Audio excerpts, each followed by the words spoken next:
Thank you, Scott. Yeah, that was quite the day. It was like 2.5 hours being grilled by all of these downstate assemblymen.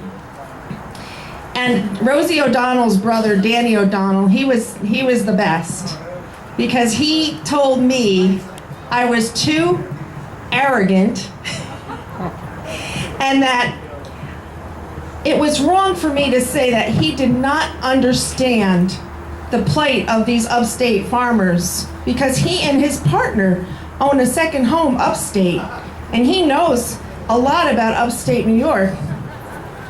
And then he lectured me and said, and why don't you listen to those professors out of Cornell who have done these studies on the economic impact of these of drilling?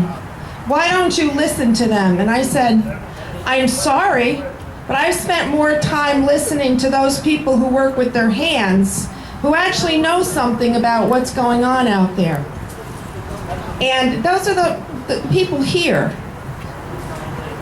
What motivates me in this fight, and as some of you know, I've been working for the American Petroleum Institute for the last 18 months, but what really motivates me is the opportunity to work with the landowners and the farmers on this fight, which is what I was doing before I came to American Petroleum. And all I can say is it's been a pleasure to meet all of you and to work with you, and I hope that this kind of an event will give you a little bit of a new, kind of recharge your batteries, because we're really going to need to do that. The one thing the other side wants is they want everybody to give up. Everybody in this room, in this park, they want you to just lay down your weapons and go home. Because if they succeed in that, they've won. They've won this fight. And when I'm asked by media, well, is this ever going to happen? Are we going to see gas drilling in New York? My answer is this: yes, it is going to happen. But the question you should be asking is, who is going to own the land at that time when it happens?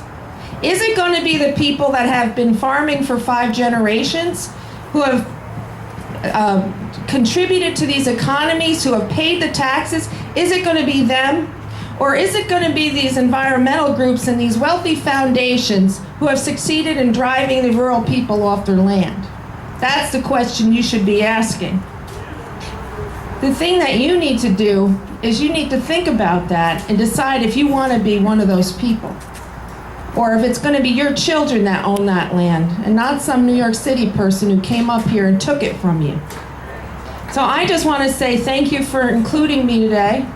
And I'm going to do everything I can in Albany and all across the state. And I've been in Buffalo yesterday and speaking to media, and I'm going to be in Syracuse and Rochester, bringing more people into the fold on this issue that need to hear about it. Because it isn't just about economic development in the southern tier. It's about manufacturing jobs. It's about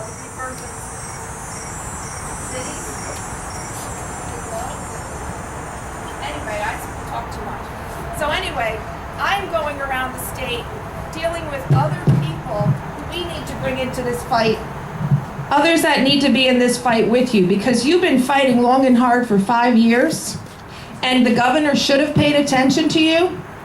He should have had the compassion for people who are in your situation. And I can't even begin to imagine how someone who's a leader in politics of his stature cannot have the decency to come and meet with you and to talk with you and to address your concerns. But we can't worry about him. We've got to talk to other people who can help make a difference here, and that's what I intend to do. So thank you very much, and keep up the fight.